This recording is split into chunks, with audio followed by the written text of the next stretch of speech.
What's up, guys? Welcome back, or welcome to my channel if this is your first time. This is my channel, Pixie Dust and Spirit Alchemy, where we talk about all sorts of things strange, taboo, occult, mysterious, mystical, magical, stuff like that. This is one of those days where I recorded a video on this topic already and then was not satisfied because I felt like all I was doing was giving you guys information that you can find on the internet anywhere else. And you know, I mean, there's a lot of people out there, whether you're in the spirituality side of YouTube or in any category, that are going to have the same information in their videos, but I hope to always bring something new, like a new perspective with whether it's my own experience or shared story in my own videos, so that by watching these videos, even if you've watched 5 others on the same topic or one other, that you hear something new and can take that to your own meaning. So, that being said, guys, today's video is going to be on numerology. What is numerology, and basically, mainly how it can be applied to one's life, and how I have applied it, and what I've learned from it in the time that I've been studying it here and there. So, let's get started. What is numerology? You'll find different definitions of it. It can be known as the science of numbers. It's also, I believe, more so like the mystical science of numbers. It's the symbolism of numbers interpreted in different scenarios per person to use as maybe a message for that person. It can also be a tool of divination, interpreting messages from spirit, and also can be used as like a personality analysis. Similar to an astrological natal chart, or Enneagram or human design or any of those other personality tests that are out there, even Myers-Briggs. It can be used as a tool for that, a tool to help you learn these facts about yourself, or these energies rather, that are within yourself based on your birth date and your name. Now, in numerology compared to astrology, if you were trying to find out your numerology chart, or your numerology chart, the information that's required is simply your birth date. I don't think the location is required and the birth time is not required, but just your date of birth, so month, day, and year, and then your name, first, middle, last name, if you have a middle name. Just like anything else that we talk about on this channel, or that I talk about on this channel, it comes down to your belief in the subject, right? I mean, numerology is going to only be a tool for people if they believe in it, you know, because otherwise the numbers are just numbers. So I want to also add this quote from this random author who doesn't have anything to do with numerology, but his name is Nathaniel West, and he stated one time that numbers constitute the only universal language. And if you think about that, I mean, it's pretty self-explanatory, right? There are different languages in the world, but there's only one number system, numerical system, as far as I know. And anyone anywhere, as long as you have some sort of basic education, knows what those numbers mean, you know, in whatever language it is translated into. How is it used as a personality analysis? What is that? Well, if you were to find your personality or your numerology chart, Cafe Astrology has a great numerology chart tool that you can use. I'm sure there's others out there. There's even some good books that I use. I personally used a Chaldean numerology book, workbook a few years ago. It is this one right here by Andras Nagy, and it's a Chaldean mysticism book, which is different than the more well-known system of numerology, which is the Pythagorean system. So now both are used and both can be interchangeable, but one is older than the other. The Chaldean system is actually older than the Pythagorean system. The Pythagorean system, if you didn't guess already, originates from the, philosopher Pythagoras. It dates back to about 569 BCE. So pretty old. And then the Chaldean system is more than 6,000 years old. And it was born in Chaldea, which is also known as Babylon. I don't think it's nowadays known as Chaldea. It might only be known as Babylon, but interchangeable. Both systems essentially give you the same thing. Finding out at least 6 different core numbers numbers. Life path number, your birthday, like what that means to be born on your birthday in numerology. Your first impression number, which is, I guess, similar to like what your ascendant would be in astrology. And then there's your inner soul number, your expression number. Okay, actually, I take that back. Inner soul number and then expression number are two separate ones. And then there's your character number. And you can also find things like your cycle numbers, your challenge numbers, and then your karmic numbers. It's a whole expansive list. And I'm not going to go into all of those right now, but if you guys haven't already found your numerology chart and you're curious about it, go check it out. It might be something that resonates for you. And I do want to say really quick that just like astrology, just like the other personality analysis tools that are out there, numerology is the same in that it is also just a tool, right? It's not like, yes, there is truth to what these numbers mean energetically and how me as myself can use these energies that are within me already and carry them out in my life on this planet or during this lifetime. But I always have the free will choice to choose to act differently than that. It only means something to me if I believe in it, right? If I take what resonates and use that as a tool. It doesn't have to. So, that being said, it's easy to sort of become obsessed, for lack of a better word, with these personality analysis charts. And they can be used as a good way to get to know yourself better. Do some soul searching. I know that when I first started my spiritual journey, I was all over every personality chart I could find.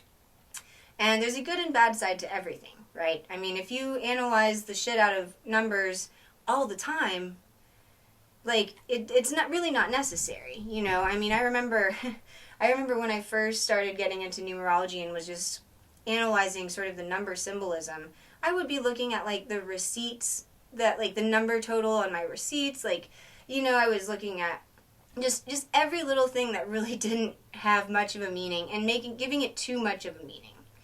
And that's not necessarily, like, something healthy, right? Because then you're just putting too much attention into something and not enough into something else. There has to be balance, right? And numerology isn't the end-all be-all, but it can still be fun in learning about yourself and a new facet in finding out the energy behind your name and your birthday.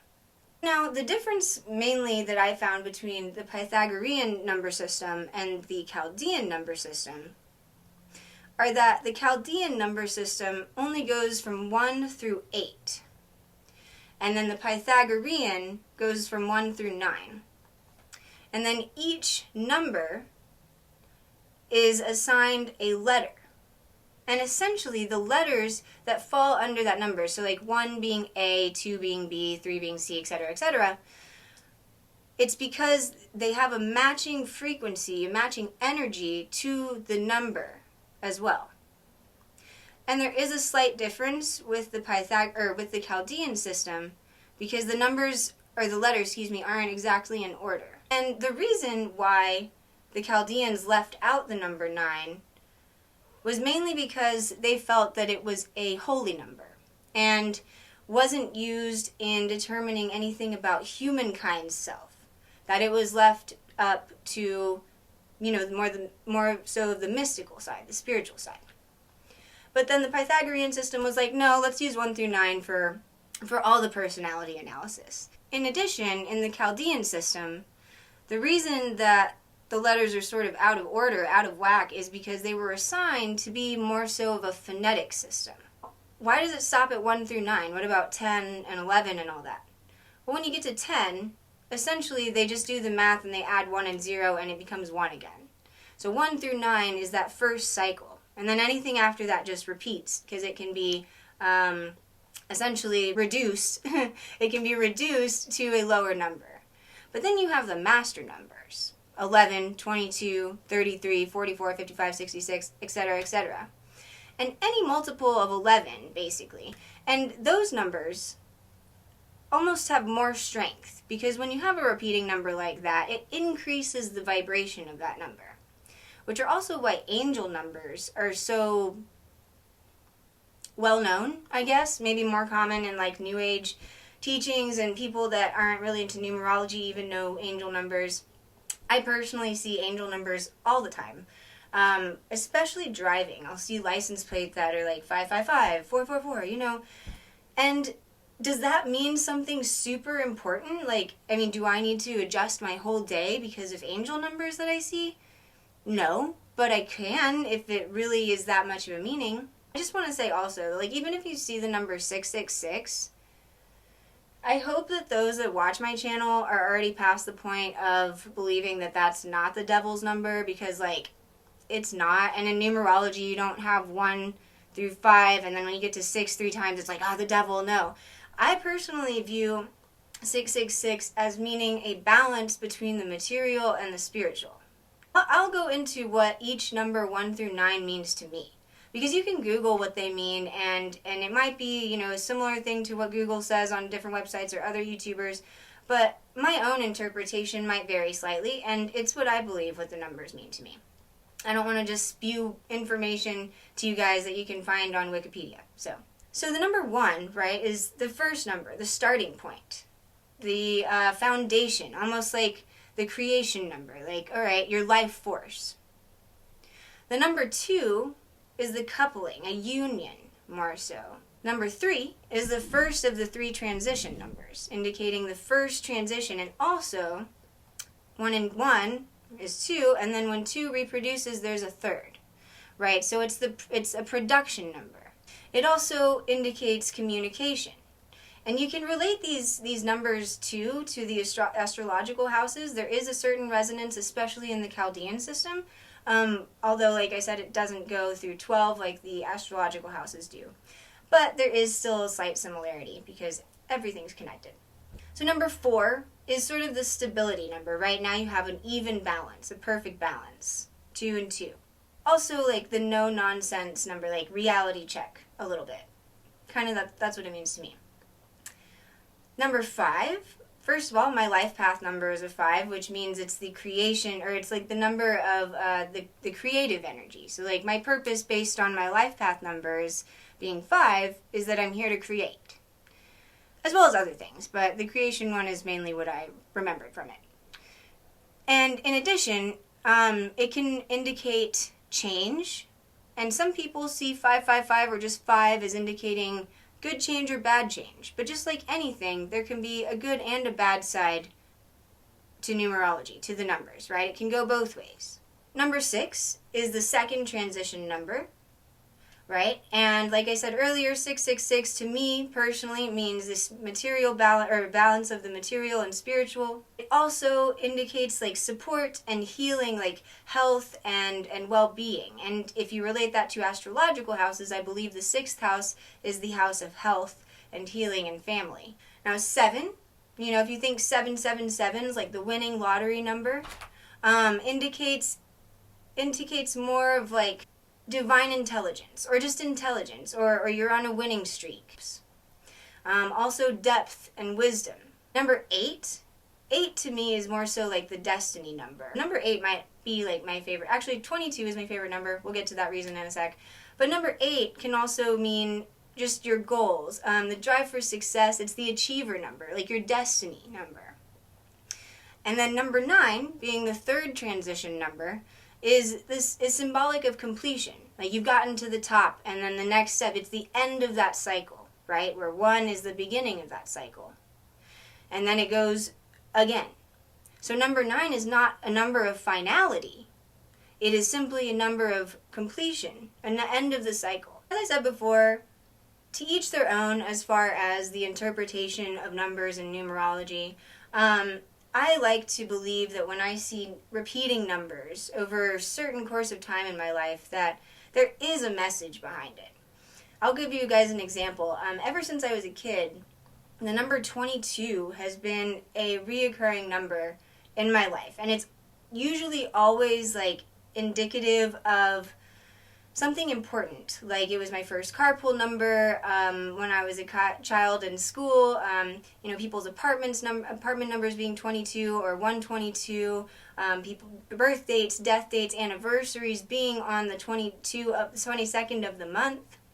And when I see that number 22, to me, it's a good indication of whatever circumstances I'm in at the time. I even have a tattoo of it on my side in Roman numerals.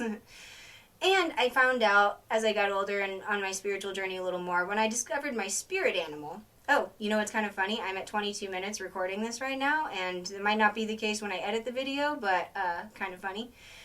When I learned my spirit animal being the dragonfly, when that resonated for me, I discovered that the dragonfly also resonates with the number 2.